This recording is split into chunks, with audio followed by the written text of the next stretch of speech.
मसीह में आप सबको सलाम। खुदावंद आपको और आपके ख़ानदान को बरकत, सेहत और तंदुरुस्ती अता करे। मसीह यीशु नासरी के नाम से आमीन। हमारे लिए आज की तिलावत मुकद्दस यूहन्ना तक।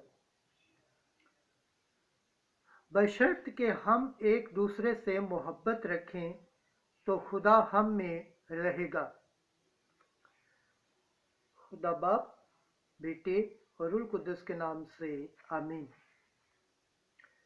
ऐ प्यारो, जबकि खुदा ने हमसे ऐसी मोहब्बत रखी तो चाहिए कि हम भी एक दूसरे से मोहब्बत रखें। खुदा को कभी किसी ने नहीं देखा। अगर हम एक दूसरे से मोहब्बत रखें तो खुदा हम में रहता है और हमारी वो मोहब्बत जो उससे है हम में कामिल हो गई है। हम इसी से जानते हैं कि हम उसमें रहते हैं और वो हम में, क्योंकि उसने अपनी रूह में से हमें दिया है। और हमने देख लिया है और गवाही देते हैं कि बाप ने बेटे को इसलिए भेजा है कि दुनिया का निजात दहिंदा हो। जो कोई इकरार करे कि यीशु खुदा का बेटा है, खुदा उसमें और वो खुदा में रहता है। और जो मोहब्बत खुदा को हमसे है, हमने उसे पहचान लिया है और सच जान लिया है। खुदा मोहब्बत है और जो मोहब्बत में रहता है वो खुदा में रहता है और खुदा उसमें। इससे मोहब्बत हम में कामिल हो गई है कि हम अदालत के दिन खातर जमा हों, क्योंकि जैसा वो है वैसे ही हम भी इस दुनिया में हैं। मोहब्बत में डर नहीं होता, बल्कि कामिल मोहब्बत डर को बाहर निकाल देती है, क्योंकि डर में सज़ा है, मगर जो डरता है उसमें कामिल मोहब्बत नहीं होती। पाक कलाम के पढ़े और सुने जाने पर खुदावंद की बरकत हो, खुदावंद का शुक्र हो। आमीन।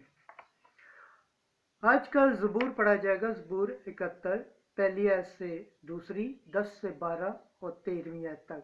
जमाती जवाब: ऐ खुदा, सब कौमें तुझे सजदा करे। ऐ खुदा, शाह को अपना अदल और शहजादे को अपना सदीक अता फरमा, तो वो सदाकत से तेरी कौम पर और इंसाफ से तेरे गरीबों पर हुक्मरान होगा।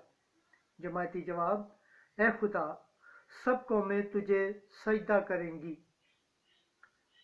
शयान, तरशीश, जज़ायर नजरें गुजरानेंगे। शयान, अरब व सबा हदिये लाएंगे। जमाती जवाब: ऐ खुदा, सब कौमें तुझे सजदा करेंगी, क्योंकि वो महताज को जब वो फरियाद करे और गरीब को जिसका कोई मददगार ना हो छुड़ाए। वो मस्कीन व महताज पर तरस खाएगा और महताजों की जान बचाए रखेगा।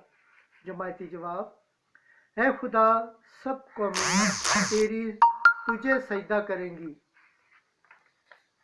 खुदावंद के पाक कलाम पढ़े और सुने जाने पर खुदावंद की बरकत हो, खुदावंद का शुक्र हो। आमीन। नाराय हमद, हालेलुया। खुदावंद ने मुझे इसलिए भेजा है कि मस्कीनों को खुशखबरी दूं और कैदियों को रहाई की खबर दूं। हालेलुया। आज की अंजिल मुकद्दस मरकज़ के मुताबिक छठा बाब 43 से 52 आयत तक। उन्होंने उसको झील पर चलते देखा। उस वक्त जब 5000 खाकर सैर हो गए तो यीशु ने अपने शागिर्दों को मजबूर किया कि कश्ती की तरफ जाएं और उससे पहले बैतले सदा को पार चले, जब तक कि वो हजूम को रुखसत करे और उनको رخصت کر کے پہاڑ پر دعا کرنے گیا، اور جب شام ہوئی تو کشتی جھیل کے بیچ میں تھی اور وہ اکیلا خشکی پر تھا، اور اس نے دیکھا